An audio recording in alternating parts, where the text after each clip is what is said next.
तर या सरकारने इतक्या योजना दिल्या आहेत की आता घरात जेवण तेवढं आम्हाला करायला सांगा, ते पण आम्ही करू, पण मतदान आम्हालाच करा, असं विधान जे आहे ते हसन मुश्रीफ यांनी कोल्हापुरातल्या आयोजित मेळाव्यात केलंय. तर हे उद्या हे आंघोळ घालायलाही येतील असा टोला जो आहे तो जयंत पाटलांनी लगावला. आणि पिवळ्या कार्डावर आपल्याला मोफत धान्य देण्याचं सुरू ठेवलेलं आहे, ते आपल्याला मिळते. त्यानंतर दर सणाला 6 जिन्नस 100 रुपयाला उद्या गणपती उत्सवाला सुद्धा मिळणार आहे. चणा डाळ, साखर, रवा, तेल हे सुद्धा देतोय आपण. म्हणजे मला सांगा, एवढ्या मोठ्या योजना या महिलांच्या ते आणल्यानंतर आता फक्त तुमच्या घरामध्ये जेवण तेवढं आम्हाला करायला सांगा, आम्ही ते सुद्धा करून देतो. पण बटणं तेवढी आमच्या महायुतीच्या चिन्हासमोर कचाकच दाबा, एवढी विनंती या निमित्ताने करतो.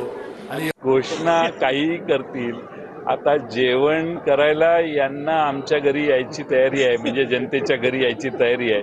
म्हणजे किती घाबरलेले आहेत आणि किती शरण जायला लागलेले आहेत. सरकार जाणार ही काळ्या दगडावरची रेघ आहे, म्हणून आता जेवण करायला घरी येतो म्हणायला लागलेत. उद्या आंघोळ घालायलाही घरी येतो